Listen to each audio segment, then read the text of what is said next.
दोस्तों आज मैं ऐसे लोगों से कुछ बातें करना चाहूँगा जो अपने जीवन को लेके हमेशा परेशान रहते हैं, बहुत टेंशन लेते हैं, ज़्यादा सोचते हैं कि यार पता नहीं कल को क्या होगा, जीवन में आगे मैं कैसे सर्वाइव करूँगा, मेरे साथ अच्छा होगा कि बुरा होगा।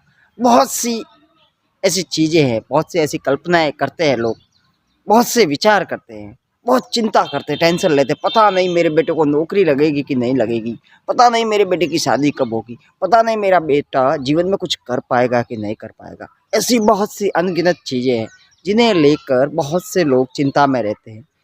मैं यहाँ पर सीधा-सीधा इतना सा कहना चाहता हूँ साहब कि देखिए आपके ज़्यादा चिंता करने से कुछ नहीं होने वाला, क्योंकि आपके जीवन में जो कुछ भी होना है ना, वो तो होकर ही रहेगा।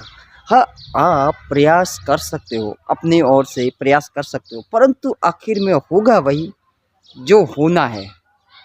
जो होनी है वही होगा और जो नहीं होना है, वो आप कितना भी प्रयास कर लो, वो आपके जीवन में कभी नहीं होगा। ये एक सच है।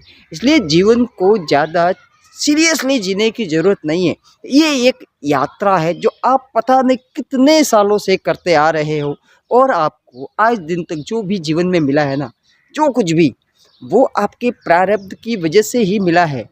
जैसे कि कितने भी रिश्तेदार, जो भी माता-पिता, बच्चे, बीवी, भाई-बहन, जो भी रिश्तेदार, वो हमारे प्रारब्ध की वजह से ही हमें इस जन्म में मिले हैं, ताकि उनके साथ जो कुछ भी हिसाब-किताब जो बकाया हो या फिर कुछ ऐसा हो लिया दिया हो, ठीक है?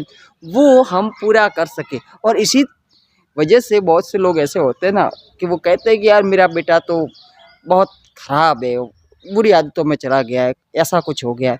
कोई पिता ये नहीं चाहता कि उसकी औलाद बिगड़ जाए, परंतु प्रारब्ध के अनुसार उसे वो चीज़ें भोगनी पड़ती है।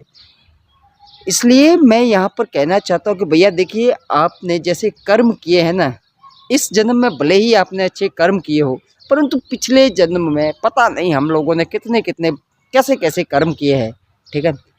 और आपने एक चीज़ देखी होगी बहुत बार कि कुछ लोग हैं जो बुरा कर्म करते हैं, ठीक है? फिर भी वो मज़े से जीवन जीते, उन्हें हर चीज़ आसानी से मिल जाती है। वो खुशी-खुशी जीवन जीते हैं, आराम से मज़े करते हुए। और कुछ लोग ऐसे भी होते हैं जो हमेशा अच्छे कर्म करते हैं, फिर भी बहुत दुखी रहते हैं। तो भैया देखिए, गौरतलब मतलब इतना है कि सब कुछ प्रारब्ध के हाथों निहित है। पहले से ही तय है कि आपके जीवन में आपसे कौन, कब, किस तरीके से, किस अवस्था में मिलेगा, आपसे उसको कितना फ़ायदा पहुँचाएगा आपको या फिर वो आपको नुकसान पहुँचाएगा।